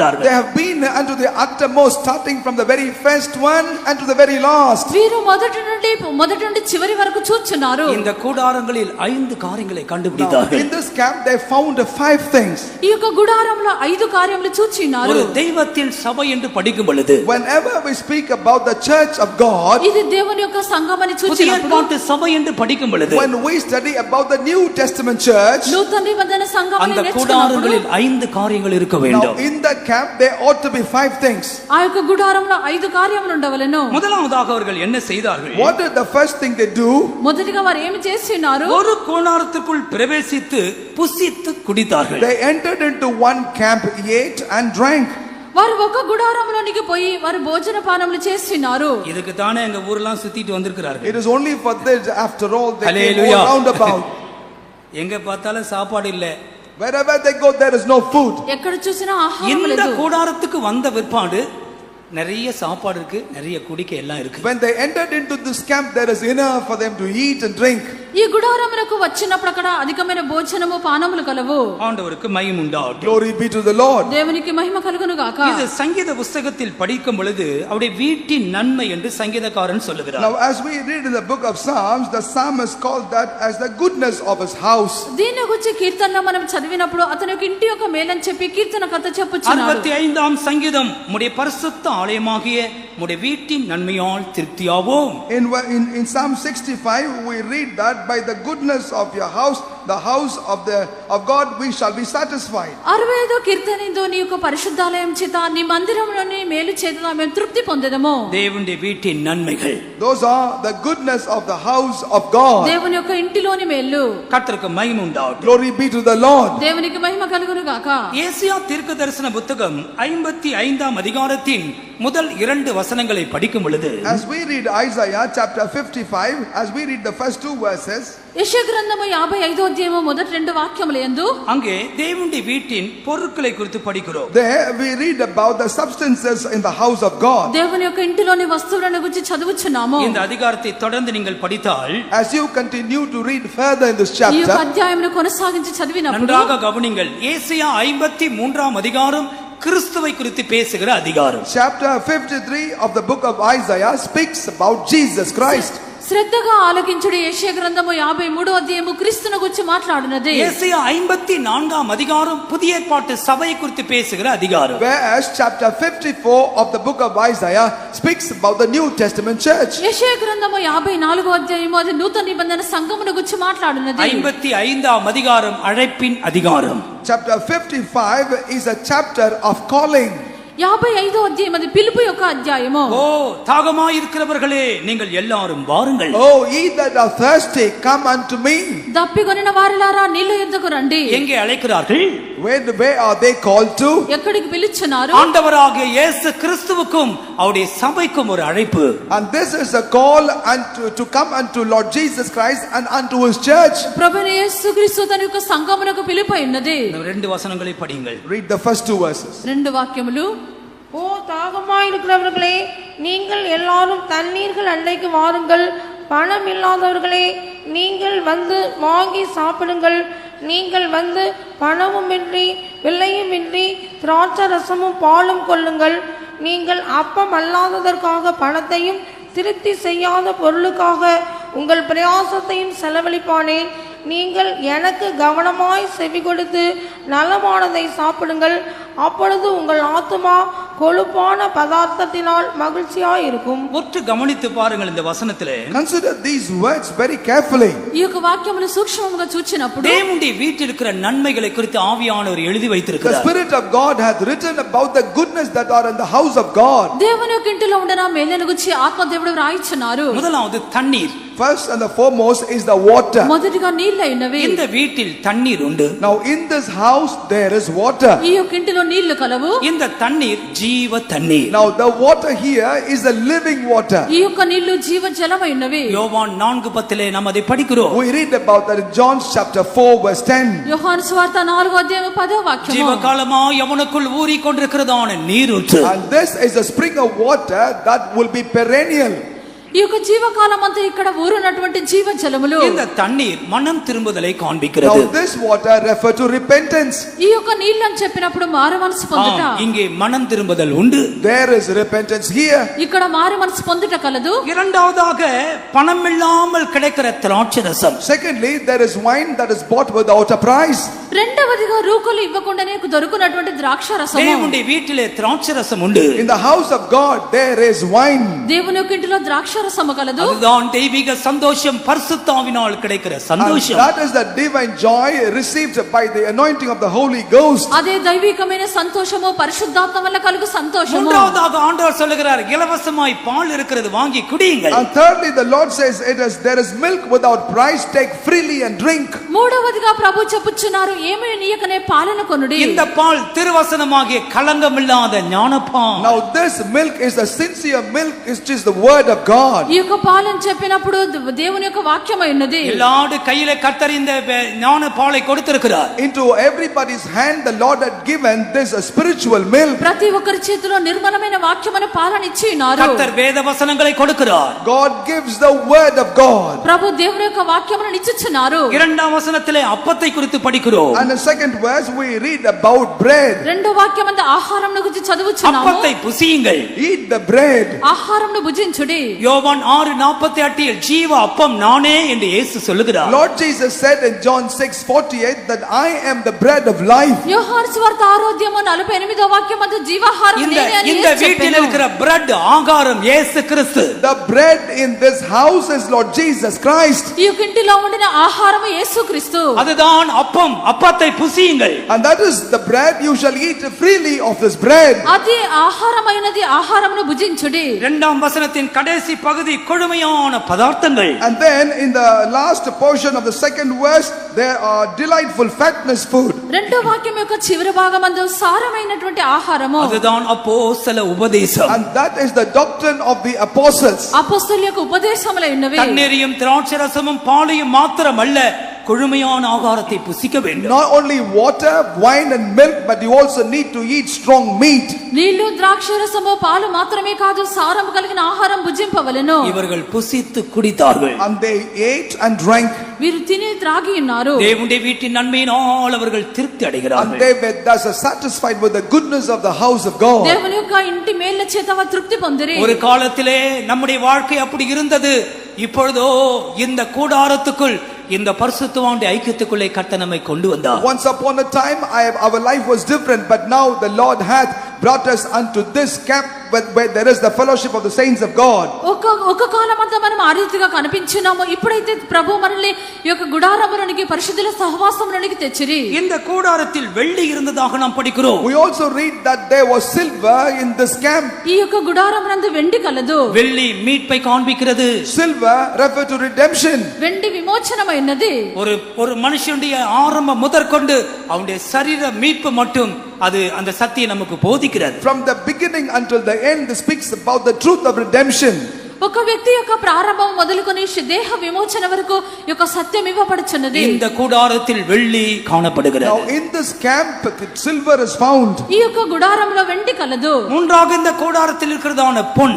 There, thirdly, gold that is found in this camp. మూడవదిగా ఈ యొక్క గుడారం నందు బంగారము కలదు. இந்த பொன் விசுவாசத்தை காண்பிக்கிறது. Now this gold refer to faith. ఈ యొక్క బంగారము విశ్వాసమైనది. கர்த்தர் இந்த சத்தியத்துக்குள்ளே கொண்டு வந்து விசுவாச ஜீவியத்தை நமக்கு தருகிறார். Having brought us into the truth, the Lord given to us the life of faith. ప్రభు యొక్క సత్యములోనికి తీసుకొని వచ్చి విశ్వాస జీవితం இது ఇచ్చిచున్నారు. விசுவாசத்தால் நடத்தப்படுகிற ஒரு சபை. Now this is the church that is led by the faith. ఈ యొక్క సంఘము విశ్వాసాన్ని బట్టి నడిపించబడినది. இங்கே விசுவாச ஜீவியத்தை ஆண்டவர் கற்றுக் கொடுக்கிறார். And here the Lord teaches us the life of faith. ఇక్కడ ప్రభు విశ్వాస జీవితమును నేర్పించున్నారు. அடுத்ததாக நாம் இங்கே என்ன பார்க்கிறோம்? Subsequently, what else we see here? పిమ్మట ఇక్కడ ఏమి చూస్తున్నాము? இவர்களுக்கு வஸ்திரங்கள் இருந்தது. And they also had clothes. వీరికి బట్టలు కూడా ఉన్నవి. ஏற்கனவே எல்லாம் கிழிஞ்ச வஸ்திரத்தோட தான் இங்க வந்திருக்கு. And because we all had come here with clothes rent. ఎందుకనగా వారు చినిగిన వస్త్రములతోనే వచ్చినారు. கூடாரத்தில் நல்ல காஸ்ட்லி வஸ்திரங்கள் இருக்கிறது. But in every camp there are expensive, costly apparels. ఆ యొక్క గుడారమునందు విలువైన వస్త్రములు కలవు. ஆண்டவருக்கு மகிமை உண்டாகட்டும். Glory be to the Lord. దేవునికి మహిమ కలుగును గాక. போய் வஸ்திரங்கள் எல்லாம் எடுக்கிறார்கள். And they go ahead to gather all the raiments. ఆ యొక్క వస్త్రములను వారు ఎంచుచున్నారు. சபையிலே ஆண்டவர் கொடுக்கிறதான வஸ்திரங்கள் என்ன? What are the raiments that the Lord give in his church? సంఘములో ప్రభు ఇచ్చు వస్త్రములు ఏమిటి? ரட்சிப்பின் வஸ்திரம் முதற்கொண்டு கடைசியாக அந்த ஒரு மெல்லிய வஸ்திரம் மட்டும் ஆண்டவர் இங்கே கொடுக்கிறார். And the Lord is giving the robe of salvation all the way unto the fine linen. ఆ యొక్క రక్షణ వస్త్రము మొదలుకొని సన్నని వస్త్రముల వరకు ఇచ్చుచున్నారు. ஒரு மணவாட்டி போல நம்மை அலங்கரிக்கிற வஸ்திரங்கள். And these are the raiments that will decorate us as the bride. పెళ్లి కుమార్తె వలె అలంకరించినటువంటి వస్త్రములు. ஆதாம் இழந்து போனதான வஸ்திரத்தை மறுபடியுமாய் கர்த்தர் கொடுக்கிறார். And whatsoever the raiment that Adam has lost, the Lord restore them once more. ఆదాము కోల్పోయినటువంటి వస్త్రమును ప్రభు మరలా ఇచ్చుచున్నారు. ஆம், வஸ்திரங்கள் இந்த கூடாரத்தில் உண்டு. Yes, there are raiments in this camp. అవును, ఈ యొక్క గుడారములో వస్త్రములు కలవు. கர்த்தருக்கு மகிமை உண்டாகட்டும். Glory be to the Lord. దేవునికి మహిమ కలుగును గాక. கடைசியாக இந்த சரித்திரத்தை நாம் படிக்கும் பொழுது Finally, as we read this history, చివరిగా ఈ యొక్క చరిత్రను గురించి చదివినప్పుడు இவர்கள் செய்த தவறும் இவர்கள் செய்த நன்மையும் the good, the right thing and the wrong thing that they have done. వీరు చేసినటువంటి తప్పిదమో వీరు చేసినటువంటి మంచి కార్యమో இவர்கள் செய்த தவறு என்ன? What is the wrong that they have done? వీరు చేసిన తప్పిదం ఏమిటి? இரவு முழுவதும் அங்கே இருந்தார்கள். Throughout the night they stayed there. రాత్రంతా అక్కడ ఉండి ఉన్నారు. பரபரப்பாக அங்க எல்லாம் ஓடி எதெல்லாம் கிடைக்கிறதோ பொன் வெள்ளி எல்லாத்தையும் கொண்டு மறைச்சு வச்சிருந்தார்கள். They were very busy in visiting camp after another, gathering substances and hiding them. ఆ యొక్క గుడారముల వరకు దొరికినటువంటి వెండి బంగారము అన్ని వస్తువులు తీసుకొని వెళ్లి దాచిపెట్టి ఉన్నారు. ஒளித்து வைத்தல் சுயமாக தனக்காக வாழ்தலை காண்பிக்கிறது. Now to hide something show that the person attempt to live for himself or personally. ఈ యొక్క దాచిపెట్టడానికి చెప్పినప్పుడు స్వార్థపూరితమైన తన కొరకు జీవించే அப்படி జీవితము. செய்தால் அது நியாயமல்ல. If one would do like that, that's not right. అలాగన చేసినట్లయితే అది సరి కాదు. அப்படி செய்தால் குற்றம் உன்மேல் சுமரும். Now if anyone do like that, there will be guilt over you. ఆ రీతిగా చేసినట్లయితే నేరం నీ మీద మోపబడును. இது நற்செய்தி அறிவிக்க வேண்டிய நாள். Now these are the days in which we need to declare the good news. ఇది శుభవర్తమానము గల దినము. இங்க சொல்லப்பட்ட நற்செய்தி எது? What is the good news that is meant here? ఇక్కడ చెప్పబడిన శుభవర్తమానం ఏమిటి? கிறிஸ்துவை குறித்துதான நற்செய்தி மாத்திரமல்ல, புதிய ஏற்பாட்டு சபையை குறித்துதான நற்செய்தி. It is not only the good news concerning Christ, but it is also good news concerning the New Testament church. క్రీస్తును గుర్చిన శుభవర్తమానం మాత్రమే కాదు, నూతన నిబంధన సంఘమును గుర్చిన శుభవర్తమానము. கர்த்தரின் சபையை குறித்துதான நற்செய்தியை அறிவிக்க வேண்டும். And we need to declare the good news concerning the church of దేవుని God. యొక్క సంఘమును గుర్చిన శుభవర్తమానమును తెలియజేయవలెను. ஆண்டவருக்கு மகிமை உண்டாகட்டும். Glory be to the Lord. దేవునికి మహిమ కలుగును గాక. எனவே ஒளித்து வைக்க வேண்டாம். Therefore hide not. కావున దాచిపెట్టకుడి. உனக்காகவே வாழ வேண்டாம். Do not live for self. మీ కొరకే మీరు జీవించకూడదు. ஆண்டவர் என்ன சொல்லுகிறார்? What does the Lord say? ప్రభు ఏమి చెప్పి இவர்கள் செய்த நன்மையான காரியம் என்ன? But what is the good that they have done? వీరు చేసిన మంచి కార్యం ఏమిటి? இப்பொழுதே நாம் போய் ராஜாவின் அரண்மனை ஆனவருக்கு இந்த காரியத்தை அறிவிக்க வேண்டும். Right now we shall go and declare this unto the sentry in the palace of the king. ఇప్పుడే మనము వెళ్ళి రాజు యొక్క ఇంటిలో ఈ విషయంలో తెలియజేయవలెను. யார் இந்த ராஜாவின் அரண்மனைக்காரர்கள்? Who are the sentries in the palace of the king? ఈ యొక్క రాజు యొక్క ఇంటి వారు ఎవరు? துர்உபதேசத்தால் கட்டப்பட்டவர்கள். And these are the ones that are built up by the erroneous ఈ doctrines. యొక్క దుర్బోధనయందు కట్టబడిన వారు. பெயர் கிறிஸ்தவர்களாக வாழ்ந்து And கொண்டிருக்கிறவர்கள். those that are leading a nominal life. పేరు క్రైస్తవులుగా జీవించువారు. அவர்களுக்கெல்லாம் இந்த நற்செய்தியை நாம் அறிவிக்க Now வேண்டும். unto all of them we need to declare this good news. వారందరికీ ఒక వర్తమానము తెలియజేయవలెను. பரிசுத்த பவுலை போல தாமதமின்றி அவர்கள் பிரசங்கித்தார். Without making any delay, like Saint Paul, they declared this news speedily. పరిశుద్ధ పౌలు వలె ఆలస్యం చేయకుండా ప్రసంగించెను. கர்த்தருக்கு மகிமை உண்டாகட்டும். Glory be to the Lord. దేవునికి మహిమ కలుగును గాక. கல்லறையிலே வாழ்ந்திருந்ததான அந்த மனுஷனை பார்த்து இயேசு என்ன சொன்னார்? Unto the man who was living near the tombs, what did Jesus say? ఆ యొక్క సమాధుల్లో నివసించినటువంటి వ్యక్తిని చూచి యేసు ఏం அவனை చెప్పి குணமாக்கின பிற்பாடு After healing him, అతన్ని స్వస్థపరిచిన పిమ్మట நீ போய் உன் வீட்டாருக்கு இதை அறிவி என்று you சொன்னார். shall go and declare this to your household. నీవు వెళ్ళి నీ యొక్క ఇంటి వారికి దీన్ని తెలియజేయము. ராஜாவின் அரண்மனை யாருக்கு இந்த நற்செய்தியை நாம் அறிவிக்க வேண்டும். Unto the men in the palace of the king, this message will have to be declared by us. ఈ యొక్క రాజు యొక్క ఇంటి వారికి ఎవరికి మనం తెలియజేయవలెను? நாம் நம்முடைய கண்களை மூடுவோமா? Let us close our eyes. మనము కన్నులు మూసెదము. இது நற்செய்தி அறிவிக்க வேண்டிய நாள். This is the day to declare the good tidings. ఇది శుభవర్తమానము గల దినము. ஒரு வாரம் நீங்கள் போய் இந்த நற்செய்தியை அறிவிக்க வேண்டும். Next 1 week you shall go and declare this good news. ఈ యొక్క ఒక వారము మీరు వెళ్ళి యొక్క శుభవర్తమానం తెలియజేయవలెను. அடுத்த வாரம் வரும்போது ஆளுக்கு ஒரு ஆளை கூட்டி வர வேண்டும். When you come next week, each one will have to bring one. వచ్చే వారం వచ్చినప్పుడు మీతో ఒకరిని తోడుకొని రావలెను. நீங்க ஒளிச்சு வைக்க போறீங்களா, பிசினஸ் பண்ண போறீங்களா பார்க்கலாம். Let us see whether you will hide this or you will make business with this. మీరు దాచి పెట్టదరా లేక వ్యాపారం చేయదరా చూచెదము. எவ்வளவுதான் நீ ஒளிச்சு வைப்பாய்? How much you will hide?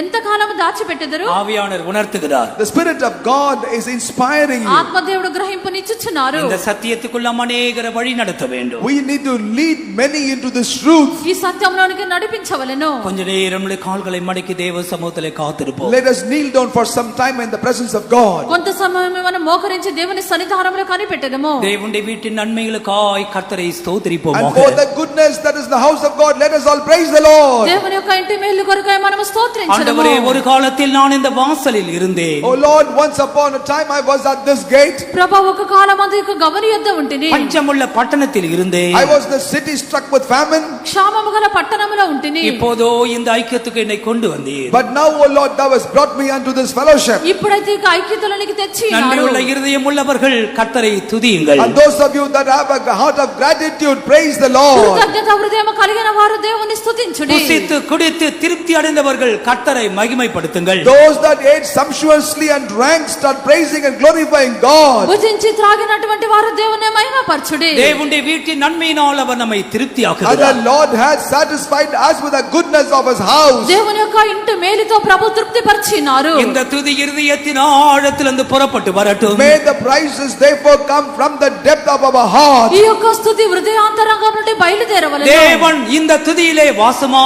இருக்கிறார். And the Lord abide, dwell in the midst of praises. దేవుడి యొక్క స్తుతుల మధ్యలో నివసించున్నారు. கர்த்ததாமே நமக்கு உதவி May the செய்வார். Lord help us. ప్రభువే మనకు సహాయం చేయుదురుగాక.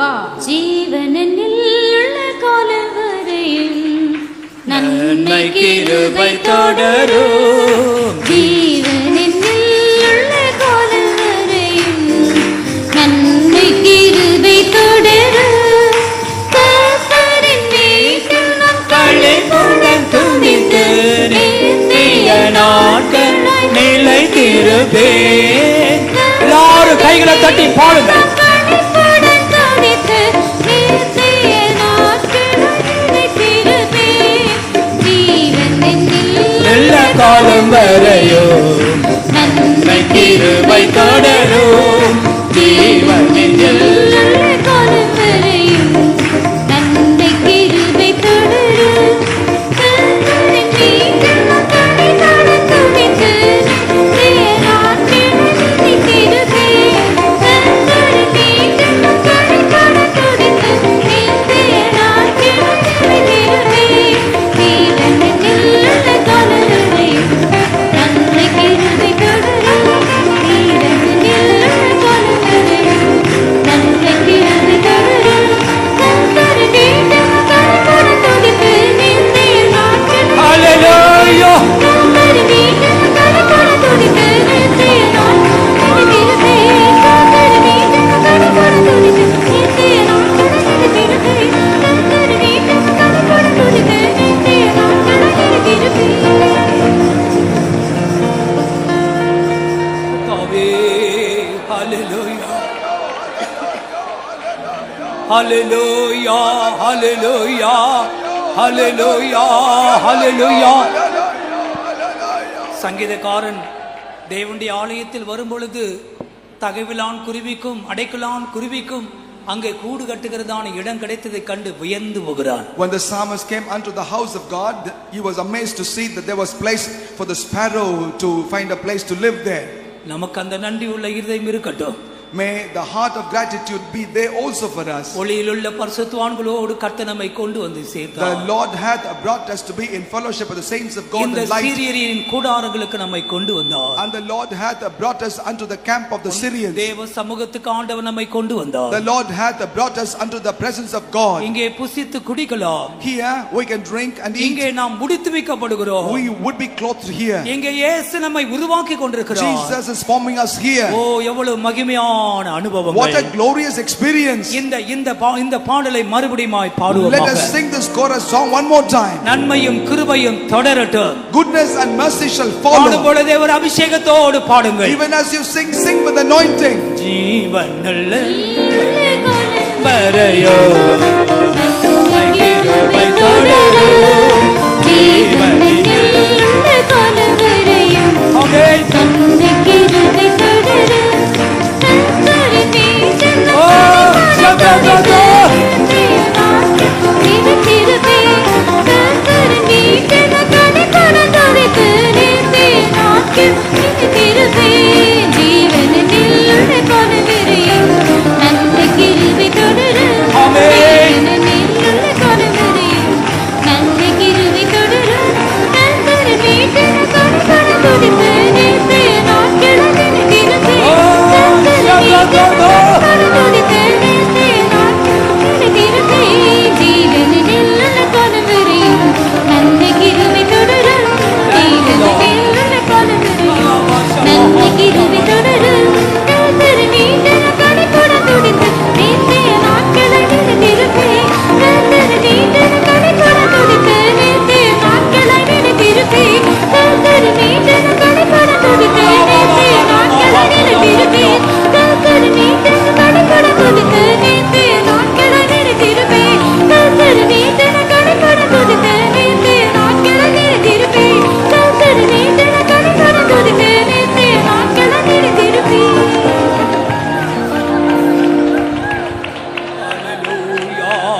இந்த கர்த்தருடைய வீட்டுக்காக, இந்த கூடாரங்களுக்காய் நம்முடைய கைகளை உயர்த்தி கர்த்தரை ஸ்தோத்திரிப்போமாக. Praise the Lord, praise the Lord, praise the Lord, praise the Lord. இன்னும் இந்த நற்செய்தியை நாம் ராஜாவின் அரண்மனைக்காருக்கு அறிவிக்க வேண்டும். இந்த சுவிசேஷத்தை சொல்ல வேண்டும். இயேசுவை குறித்தும் அவருடைய பரிசுத்த சபையை குறித்துதான தூதை கர்த்தர் உனக்கு கொடுத்திருக்கிறார். நீ போய் மறைக்காமல் ஒளிக்காமல் அதை ஜனத்திற்கு சொல். இந்த தரிசனத்தோடு கடந்து போக வேண்டும். கிருபைக்காய் கர்த்தரை ஸ்தோத்திரிப்போமாக. Praise the Lord, praise the Lord, praise the Lord. தொடர்ந்து கர்த்தர் சபையும் கர்த்தருடைய சபையையும் தேவ ஜனங்களையும் பாதுகாக்க முடியாய் கர்த்தரை ஸ்தோத்திரிப்போம். ஸ்தோத்திரம், ஸ்தோத்திரம், ஸ்தோத்திரம். எல்லா துதி கனமகிமை கர்த்தர் கொடுத்து ஸ்தோத்திரிப்போம். ஸ்தோத்திரம், ஸ்தோத்திரம், ஸ்தோத்திரம். செபிப்போம். அன்பான பிதாவே, ஆசீர்வதிக்கப்பட்டதான கால வேளைக்காக நாங்களுமே துதிக்கிறோம். பிள்ளைகளாகிய நாங்கள் உடைய சமூகத்திலே வரோம் கத்தாவே. உண்மை ஆராதிக்கும், உண்மை பணிந்து கொள்ளும், மே துதிக்க, மே கத்த மகிழ முக்குள்ளே கடை கூற கத்திரங்களுக்கு உதவிச்சதுபடினால ஸ்தோத்திரம் கத்தாவே. உண்மையாகவே ஆண்டவரே, இந்த மென்மையான கத்தாவே சந்தோஷத்தையும் கத்த ஐக்கியத்தையும் கத்திரங்களுக்கு தந்திருக்கிறபடினால ஸ்தோத்திரம். நன்றியோடு நாங்கள் மீ துதிக்கிறோம் கத்தாவே. எங்களுடைய ஆராதனை ஒவ்வொரு பகுதியிலும் நிராவிக்கலாக மாற்றினபடினால ஸ்தோத்திரம். இந்த சமூகத்திலே வந்ததான ஒவ்வொரு கத்தை உயிர்ப்பித்தபடினால ஸ்தோத்திரம். கத்திரங்களோடு இடைப்பட்டபடினால ஸ்தோத்திரம். ஆண்டவரே, இந்த வசங்கள் மூலமாக கத்திரங்களோடு பேசினபடினால மீ துதிக்கிறோம் கத்தாவே. சீரியரின் கூடாரம் என்று நாங்கள் கேட்டோம் கத்தாவே. இந்த 4 குஷ்டரோகிகளை கொடுத்து கேட்டோம் கத்தாவே. குஷ்டரோகிகள் என்றால் பாவிகள். இந்த பாவிகளுக்கு முதலாவது கத்தாவே பாவம் வருகிறதான இடம் கத்தாவே இந்த மனது தலை கத்தாவே. 2வது கத்தாவே அவருடைய தலை மூடப்படக்கூடாது கத்தா. அவர்களுக்கு நம்பிக்கை இல்லை. பாவிகளுக்கு கத்தாவே கத்தோடைய வருகை குறித்தோ பலோகத்தை குறித்தோ தான நம்பிக்கை இல்லை கத்தாவே. அவர்கள் கத்தாவே நம்முடைய மகிமையோ ஒன்று அறியாமல் இருக்கிறார்கள் கத்தாவே. அவர்களுக்கு தீட்டு என்று சொல்லிக்கொள்ள வேண்டும். தங்கள் செய்ததான பாவத்திற்காக அவங்களுடைய மனசாட்சி எப்போதும் அடித்து கொண்டிருக்குங்க தாவே. தன்னுடைய வாயை கத்தா தாடியை மூட வேணும். அவருடைய வாயில் கிருபையில்லாத வார்த்தைகள் வரும். இப்படிப்பட்டதான காரியம் உடைய பிள்ளைகளாக்கி எங்களுக்குள்ள வராதபடிக்கு எங்களை காத்துக்கொள்ள உதவிச்சுமே. அவர்கள் எப்போதும் ஒலிமுக வாசல் இருந்து கொண்டிருப்பார்கள் கத்தாவே. இது அனலுமின்றி குளிருமின்றி இருக்கிறதான ஜீவியம். இந்த கடைசி நாட்களில் நாங்கள் அனலுமின்றி குளிருமின்றி இராதபடிக்கு கத்தாவே ஆவிக்குரிய ஜீவத்தின் அனலாக இருக்க முடியாத கிருபை தாரும் ஆண்டவரே ஸ்தோத்திரம். அவர்கள் எழுப்பி பட்டணத்து போவோம் சொல்கிறார்கள் கத்தாவே.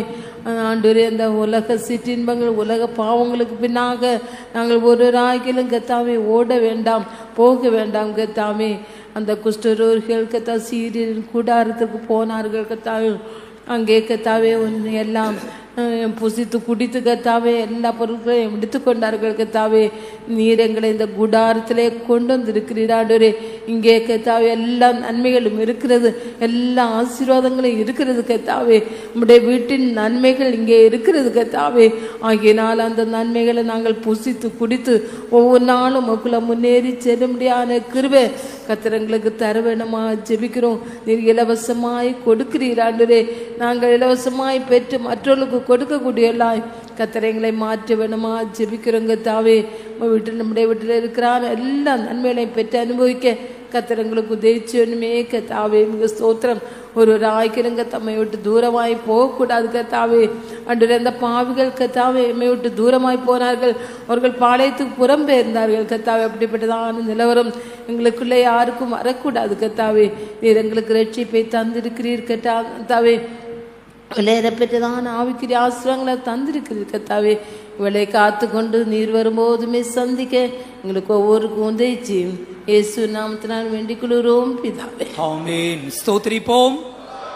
ஸ்தோத்திரம், ஸ்தோத்திரம். இந்த வாரத்தில் நடக்கிற சுத்திகரிப்பு கூட்டங்களுக்காய் ஸ்தோத்திரிப்போம். எல்லா துதி கனமகிமை கர்த்தர் கொடுத்து ஸ்தோத்திரிப்போம். கர்த்தராகிய இயேசு கிறிஸ்துவின் கிருபையும் பிதாவாகிய தேவனுடைய அன்பும் பரிசுத்தாவுடைய ஐக்கியமும் நம்மோடும் சகல பரிசுத்தவான்களோடு வருகை மட்டும் இருப்பதாக. ஆமென். ஹல்லேலூயா, ஹல்லேலூயா, ஹல்லேலூயா. கர்த்தருக்கு ஸ்தோத்திரம். கர்த்தர் உங்களை ஆசீர்வதிப்பாராக.